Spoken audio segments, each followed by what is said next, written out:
Hello friends, आज हम bio का एक बहुत ही इंटरेस्टिंग टॉपिक डिस्कस करने जा रहे हैं जिसका टाइटल है nutrition.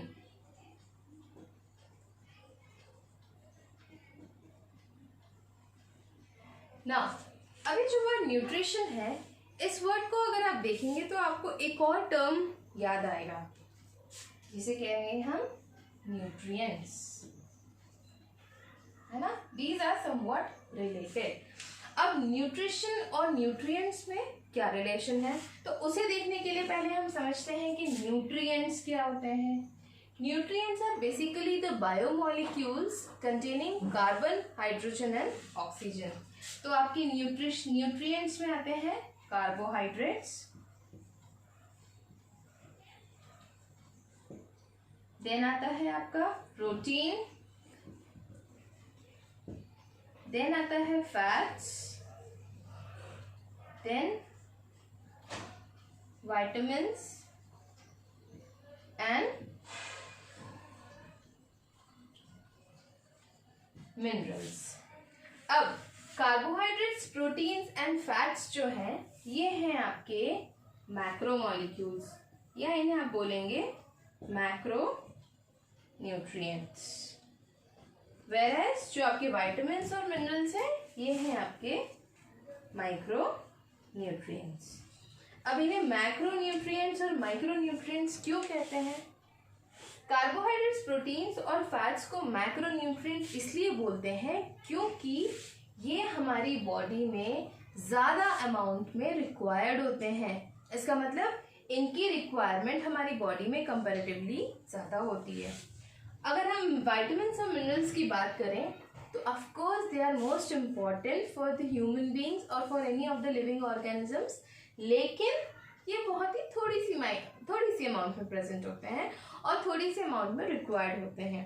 That is why these are known as micro nutrients. तो ये हैं आपके बेसिक 5 न्यूट्रिएंट्स जो कि न्यूट्रिशन से रिलेटेड हैं। Now let us try to correlate these nutrients with nutrition. ठीक है, तो उसके लिए आप देखेंगे कि बेसिकली ये न्यूट्रिएंट्स आपको कहाँ से मिलते हैं। यस, एग्जैक्टली, ये मिलते हैं आपको अपने फूड से। ठीक है, फूड से।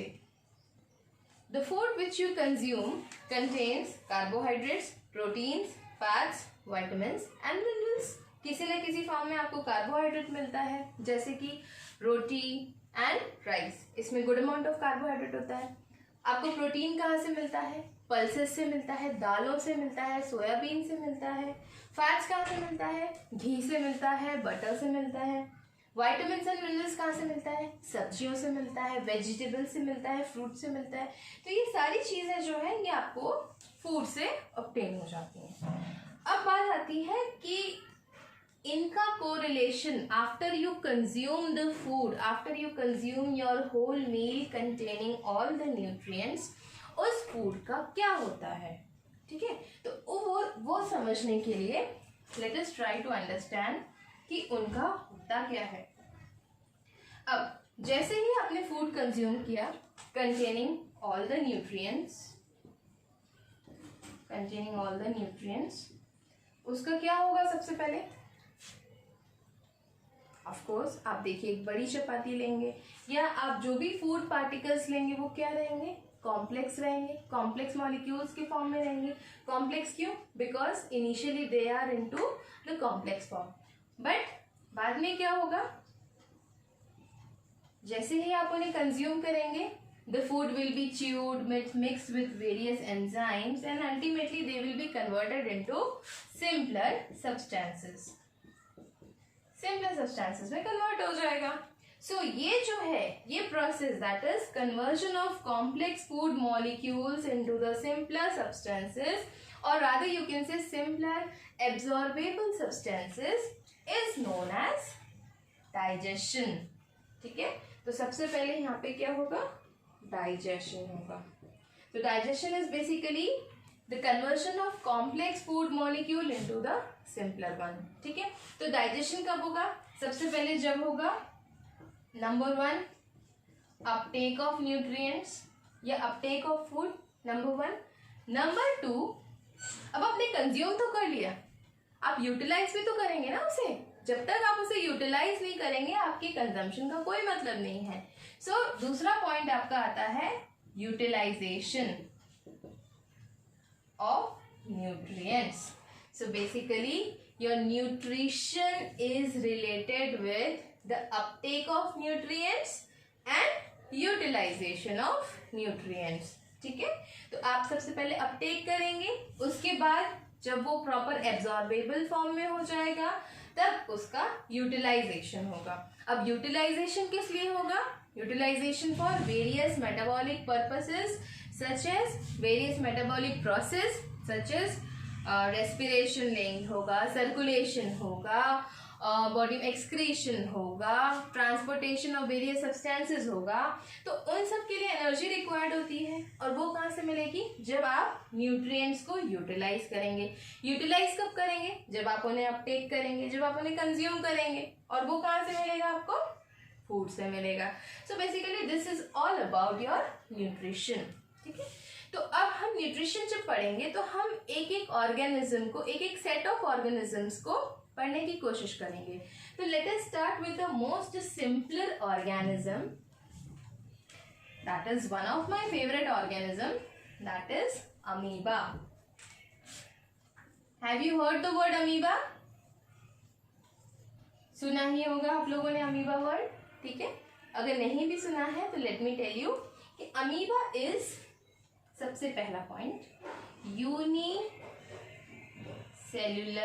ऑर्गेनिज्म। Unicellular organism. अब आप यूनिसेल्युलर वर्ड से क्या समझते हैं? तो देखिए, यूनि मतलब होता है सिंगल एंड सेल्युलर मतलब क्या होता है? Cell. That is the organism which is made up of single cell is known as unicellular organism। ठीक है, तो अमीबा जो आपका है ये सिंगल सेल्ड ऑर्गेनिज्म है। अगर आप और थोड़ा सा डिटेल में सोचने की कोशिश करेंगे तो you will come to know that कि एक सेल माइक्रोस्कोपिक होता है। ठीक है, तो उस माइक्रोस्कोपिक सेल को देखने के लिए माइक्रोस्कोप चाहिए होता है।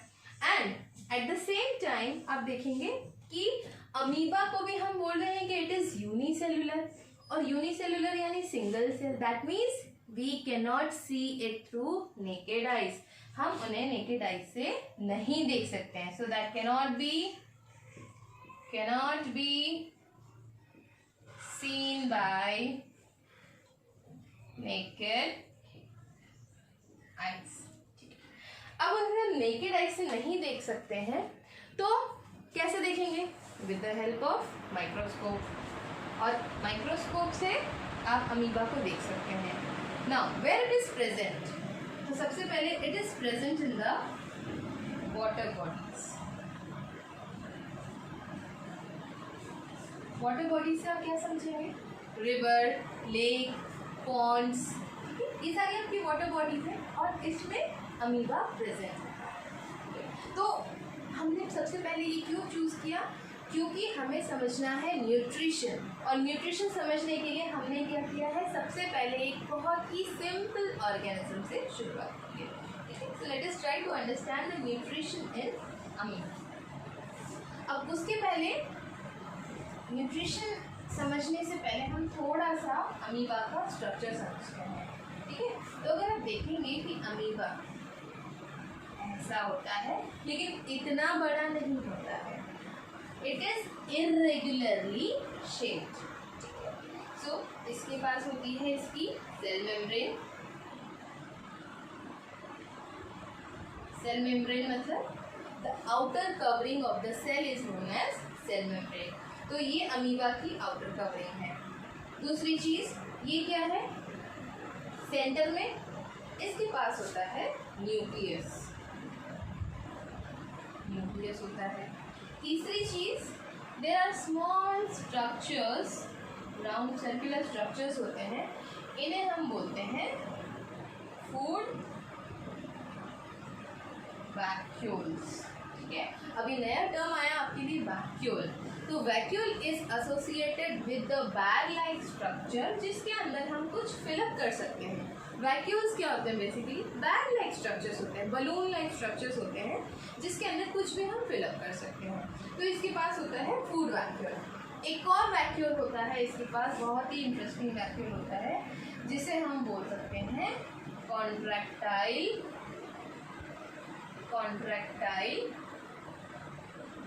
वैक्यूल।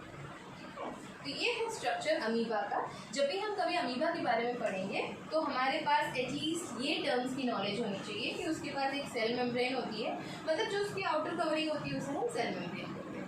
फिर उसके पास उसका अपना न्यूक्लियस होता है, देन उसका फूड वैक्यूल होता है और कॉन्ट्रैक्टाइल वैक्यूल होता है।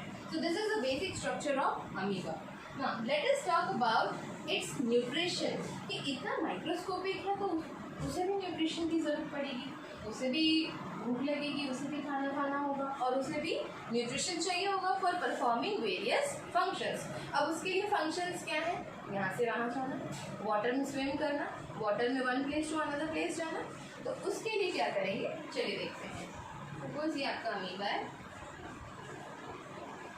इट इज़ इरेगुलरली शेप, तो हमने मान लिया कि आपका अमीबा है। अब क्या होगा? सपोज ये वाटर में स्विम कर रहा है और उसने एक प्रे देखा, मतलब उसे उसका खाना दिखाई दे दिया। सो वो क्या करेगा? दिस इज द प्रे और you can say the food of amoeba. So as soon as the amoeba spots its prey, वो क्या करेगा? एक तो वो सिंगल सेल्ड है, उसके पास कोई अपेंडेजेस नहीं है, वो कैसे गैदर करेगा अपना फूड? सो वो क्या करेगा? चला गया अमीबा। अब वो क्या करेगा? अपने फॉल्स आर्म्स बना लेगा, क्योंकि उसके पास अपने अपेंडेजेस नहीं होते हैं तो वो फॉल्स आर्म्स बनाएगा। तो सपोज ये आपका फूड है, आपका नहीं, अमीबा का फूड है। तो अमीबा ने क्या किया? अपने आर्म्स एक्सटेंड कर दिए और इस तरह से फूड को घेर लिया। ठीक है, तो ये इन फॉल्स आर्म्स को बोलेंगे हम स्यूडोपोडिया। ठीक है, इन फॉल्स आर्म्स को हम बोलेंगे स्यूडोपोडिया, जहाँ पे स्यूडो मतलब होता है फॉल्स, नकली, फॉल्स मतलब नकली, और पोडिया मतलब होता है अपेंडेजेस। इनको आप अपेंडेजेस बोल सकते हैं। ठीक है, तो इसने क्या किया? न्यूक्लियस तो है ही ऑलरेडी, तो इसने अपने आर्म्स एक्सटेंड किए और फूड को कैप्चर करने की कोशिश की।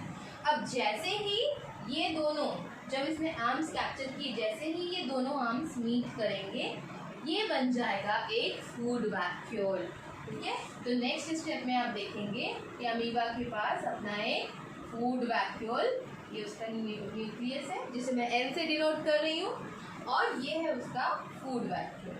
अब फूड वैक्यूल में जैसे ही प्रे एंटर हुआ, अब अंदर क्या हुआ? क्योंकि उसको न्यूट्रिशन लेना है, उसे यूटिलाइज करना है, तो अब कैसे होगा? तो इस फूड वैक्यूल के अंदर वेरियस केमिकल्स होते हैं जिनको हम बोलते हैं हाइड्रोलाइटिक एंजाइम्स। क्या बोलते हैं हम? Hydrolytic enzymes. हाइड्रोलाइटिक एंजाइम्स होते हैं। तो ये hydrolytic enzymes are capable of rupturing the food particles, not rupturing, breaking down the food particle into smaller substances. ठीक है, तो अब इसके अंदर प्रे है, इसके अंदर हाइड्रोलाइटिक एंजाइम है, तो वो एंजाइम प्रे पे एक्ट करेगा और इसे ब्रेक डाउन करने की कोशिश करेगा। ठीक है, अब नेक्स्ट स्टेप, जैसे ही एंजाइम ने प्रे पे एक्ट किया, उसको डिस्ट्रॉय करने की कोशिश की और डिस्ट्रक्शन के साथ साथ उसको यूटिलाइज करने की कोशिश की, तो now what will happen? The nutrients, this is your nucleus, ये आपका फूड वैक्यूल है। अब फूड वैक्यूल में जो प्रे के पास न्यूट्रिएंट्स थे वो अमीबा को मिल गए। Now it will be left with the waste material. ठीक है, क्योंकि जो न्यूट्रिशन था उसका अपटेक हो जाएगा, uptake by the cell, of course amoeba, तो अमीबा उसे यूटिलाइज कर लेगा and that process is known as assimilation. Assimilation क्या होता है? Utilization of nutrients into absorbable form. So that is your assimilation. तो यहाँ पे एसिमिलेशन हो गया, पहला स्टेप था डाइजेशन और दूसरा एसिमिलेशन। अब जो वेस्ट प्रोडक्ट जनरेट हुआ that will be excreted out of the amoeba. तो नेक्स्ट स्टेप क्या होगा, एक्सक्रीशन। अच्छा, जब इसने फूड कंज्यूम किया so this process is known as ingestion. मैं अमीबा मिटा देती हूँ और यहाँ लिख देती हूँ इंजेशन, ठीक है, दैट इज उसने फूड इंजेस्ट किया। फिर वहाँ पे हाइड्रोलाइटिक एंजाइम्स का एक्शन हुआ। फिर क्या हुआ, next step is that is removal of waste material. The process is known as egestion, ठीक है, इजेक्शन मतलब इजेक्ट हुआ। अब वो कैसे इजेक्ट होगा, with the help of contractile vacuole, जो हमने उसके स्ट्रक्चर में पढ़ा था, कॉन्ट्रैक्टाइल वैक्यूल। अब उसका नाम अगर आप देखेंगे, contractile vacuole means it has the ability to get contracted, मतलब इट कैन स्क्वीज इटसेल्फ। तो जो भी इसमें वेस्ट मटेरियल होगा it will be able to squeeze it out of the cell of amoeba. वो क्या करेगा, जैसे ही कॉन्ट्रैक्टाइल वैक्यूल अमीबा के सरफेस को टच करेगा, it will rupture the cell wall, or sorry, it will rupture the cell membrane of amoeba and the waste material will be removed. That is, waste material will be removed out of amoeba. ठीक है, तो ये पूरा process that is starting from ingestion, breaking down of food, that is digestion, then assimilation and then ejection. This whole process includes the nutrition in amoeba. Okay, any confusion? I hope you like my video, and if you like my video please subscribe to my channel Dr. Niharika Gautam. Thank you.